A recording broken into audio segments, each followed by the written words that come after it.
He built your school out of Lego. I interviewed Republic Studs before he was actually posting this video building his school. And now 11 days live, he has 430,000 views. Stick around and find out how he does it.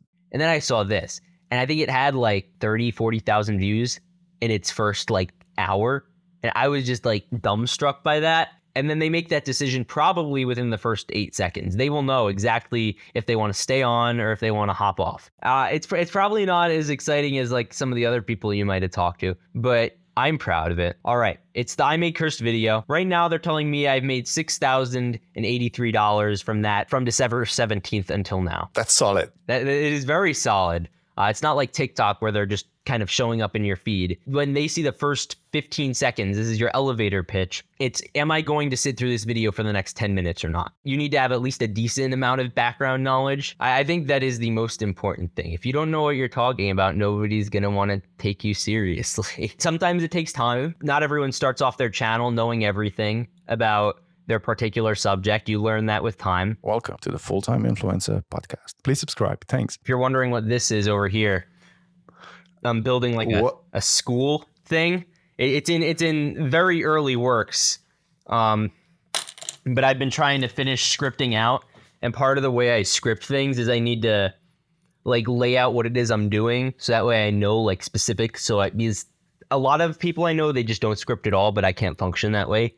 All right, so you just start something you like, and then you back engineer it, you script out a story. Yes. And that's how you start your recording process. Mm-hmm. Republic Studs, welcome to the show. Logan, tell me about yourself. 900 something videos, 177,000 subscribers. Tell me your story. All right. Well, first off, thank you for having me on. I'm honored to be a part of this, the Full-Time Influencer Podcast. All of you should subscribe, first off. So I run a Lego channel. I have been watching YouTube for pretty much as far back as I could remember. I remember being 6 or 7 and I would watch arcade videos, and I always thought it was so neat. I think when I was like 7, I like thought, I'm going to record this video and upload it. I recorded like a Millennium Falcon review. It's somewhere out there. It's not on YouTube, but like I recorded it somewhere. And I just thought, oh, that would be so cool to do. A lot of kids think that. And I've been watching YouTube ever since. It was just something I always loved. And then, 2019 came around, 2018, I think I uploaded my first video. I had some friends on Instagram I sent it to, and I just uploaded it and got like 300 views. And I thought that was like the coolest thing ever. And then I started uploading a little bit more and more. I think I got in a thing where I started off as a fan channel for another YouTuber named Daily Tactics. First, my channel name was Captain Rex. Then it kind of changed to Commander Rico, which it was a whole fan channel, and it was really cool. But then I did it wasn't a serious thing. It was just a hobby. But then it started to get serious right around the time COVID started, where I all of a sudden had a lot more free time on my hands. I was working on a stop motion project. It was something I was like, great. Stop motion, for those who don't know, are these little like animations you can do with Lego where you make them look like they're walking and stuff. And I did a whole movie on it. It was called Rico, a Lego Star Wars Story 2. It was a sequel. And I was like, great, I have 2 weeks off so I could, finish this up. And then, here we are 3 years later. And now I don't do stop motions as much anymore. But I do a lot of Lego videos. And it started off where I did just I covered like Lego Star Wars, and I covered that whole theme. And then around last year, around September, I switched up my content style to be more, I guess, algorithmically driven and more entertainment based, because a lot of the stuff I was doing was very time limited. I would cover like Lego news, which sometimes Lego sets, you'll see news for them. Now the stuff I'm making can be watched forever and ever. It's timeless, and that's something I really like about it. I guess that's the story in a very quick form, and it's one of the great joys of my life. I see your editing is top notch. Do you work with a team? Do you do everything alone? Starting off, I did do everything alone. You look at like the first 4 or 5 videos I did in this style, those were almost all by myself. And I realized I was getting extremely burned out doing it. I was not capable of doing it, because not only I'm not like the best builder in the world, so I couldn't let that carry the video, and I'm not the best editor in the world, so I couldn't let that carry. Had the drive to do content creation. And then my buddy James, who is my editor, he actually reached out to me and offered, he's like, hey, I do editing. And we've now been working together since about November. And it's a really great relationship we have. I'll record and script and buy all this stuff and do that. And then I'll send it over to him. And then we'll get on Discord calls and we'll discuss. And I'll give him, and he's really good at this. And we have it really down to a system. I've been able to basically have him know exactly what it is. He'll know exactly what it is I want. So when I send him a clip, he'll know what to do with it right away. And I'll only go in and I'll say like minor edits I want to be made. And that's really great. And then very recently, I've been working with my buddy Micah on thumbnails, because it was started with one video where I needed a very specific looking thumbnail that was very detailed. I made the biggest Lego Star Wars battle. It's the coolest thumbnail I've ever done, that's for certain. I love it. It's you could look it up. It's really neat. I'll pull it up on the screen. Thanks so much for sharing. Let's talk about monetization. Mm-hmm. Let's break down how you make money. Imagine a pie chart. Just take me through what's your biggest chunk there of income. All right. So biggest chunk is AdSense right now. I deal with a lot of different brands and selling stuff. So I'd say about 60% of it is monetization on YouTube right now. Something I find a lot of difficulty with is when dealing with brands, they'll send you emails and they'll, they want to work with you, and then they have a hard time, keeping up with you. And I'll send messages even like, okay, is there any up? They're very slow moving in that regard. And I like to get videos out, 4 or 5 videos that have been sponsored. And that is probably at least like a 20% of my overall money. I also have a second channel. Now that doesn't do extremely well, but it allows me to use a lot of the stuff I buy for these videos, and I'm able to also use it on that channel. So that's another aspect of it. I think the more fun ones are going to be those like Rakuten, which I don't know if have you heard of Rakuten before? What's Rakuten? So Rakuten is basically a browser add-on for when you go shopping. I would post a picture and say this set's for sale, and then you could sign up for Rakuten and you get 20% off and the cash back. It's a really great system they have there. I'd say makes up only about 5 to 10% of my ad revenue. So I guess Rakuten is your affiliate program, where you place post-roll or pre-roll? That depends when I advertise them. A lot of time it'll be through Instagram and through other mediums, community tab. But if I do ever input, I have put them in videos sometimes. I'll put a post-roll advertisement. Right. Great stuff. Let's talk about your channel real quick. So I see you have a lot of shorts. You do also live sessions, a few of those. You have a podcast. What do people not know about you? Would you do a 360 of your studio? I see you have a blue screen around you. Right, if it's not too intimate. Okay, so here's the deal. So like this is the big thing behind the curtain. So my blue screen is covering this. So it's actually a curtain. Okay, it's cool. Covering like all this. Right. Yes. Now we're geeking out. I love the plaque. The rest is just my awesome.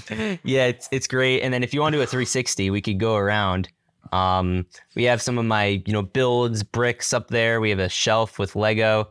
I'm using a webcam, so it's gonna be a little shaky. But we have some of those shelves. There is outside the room. I'm in the basement now, so and then you go over there. There's some just general Lego displays. There's a Muppet Lego display up there. You're Lego obsessed, aren't you? Yeah, no, just a little. Just a bit. Just a little bit. Right. Cool. Guys, I need your help. I can't really reach that like button there.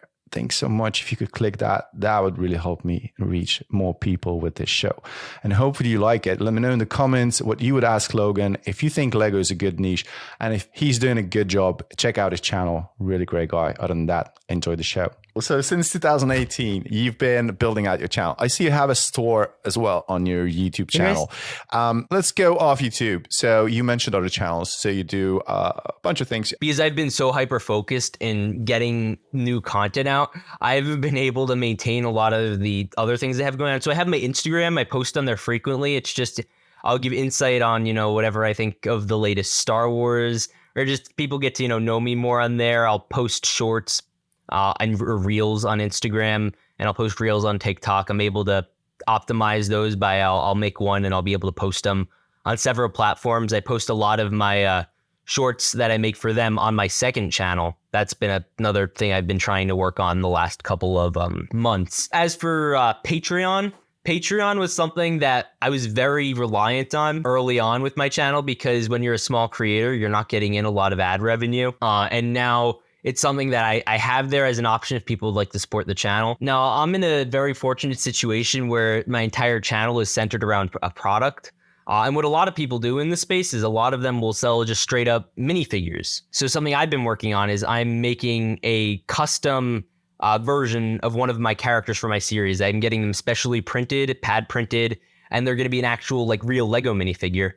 And it's Florida Man, who's one of the characters in my channel. He just appears all the time. So I wanted to make him accessible as something you could buy, and I feel like that would be really cool. The Florida Man. Florida Man. It's a bit of a meme, Right. Where it's like all these crazy things happen there. Let's talk about your life then. How long does it take you to produce your content overall? Is it a full-time job? Is it something you're treating as a hobby? Do you obsess about it? You have to obsess about it. That's the only way. That's the only way to do it. I'm in high school right now, so I as much as I would like it to be a full-time job, it's not. So this is what I do when I come home after school, and on Sundays. I've been, I've been practicing my religion, so that part of that entails you can't like work on Saturdays. So that's nice. You get off, and then you're all regenerated to be working the rest of the week. Right now, that's the thing. Now going forward, it depends how it goes. I'd be really curious to see. A lot of this, the way I've started this whole YouTube thing was just, it was kind of things happening, and it works out really well. And I think that's probably what it's going to have to be. I don't have a long-term vision with it, but as long as I keep enjoying it and it keeps doing well, I don't plan on ever putting it down. Right. That's awesome. You also wear a suit a lot of times in the video. What's with the suit and tie? Okay. So this is something that I work on. It's a weird thing I have. So part of the reason I do that, and I probably should have worn one for this. I do for them a lot of times. That's something I believe just very firmly. And I think, the way you present yourself to the world says a lot. And I think presenting yourself as someone who is, worthy of respect is always a good thing. Now, I'm not saying, if you don't, you're not worthy of respect or anything like that at all. It's just something I believe I enjoy dressing like decently. You see a lot of these new channels pop up that are AI run. And I'm thinking, what do you do to make you seem more unique? So that way you're not a channel that can just be, this was something I was listening to on Colin Samir, and how AI is going into all these, different channel industries and channel types and basically crowding out a lot of content because people are using AI to make content now. And what are you going to do to stay unique in that environment? And part of it's that something I've been trying to do to hedge against that is, insert my personality as much as possible into videos. Because the AI can tell jokes. The AI can do all that stuff. You need to, the AI can't have a full personality though. So it's true, with all the flaws and the imperfections, which makes us people, really. You're starting up. So what do you think about the current YouTube atmosphere? The content style that has become popularized, I guess I've heard about, I don't know if you've heard of like the Mr. Beastification of YouTube. Yeah, absolutely. There's a lot of hype on YouTube, as you can tell, but there's also a lot of calm. So there's rooms for everyone to find whatever content type they enjoy.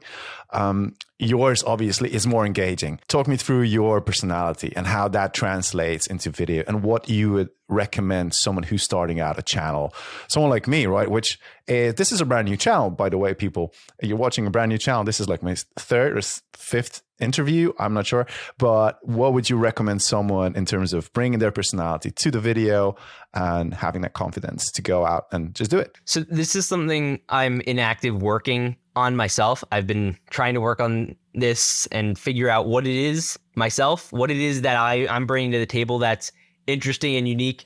And for a long time for me, it was Star Wars. And Star Wars, I mean, you saw the sets around me. That was my cool thing. I'm able to really show you all the cool parts about Lego Star Wars and do really fun things with it. If I was to give advice for someone, it's find what you're good at and how you're good at communicating it, and do that. Is it to do with something you're interested, good at, have some experience with, or, have some expertise in? You think that's important? I think that is the most important thing. If you don't know what you're talking about, nobody's going to want to take you seriously. Sometimes it takes time.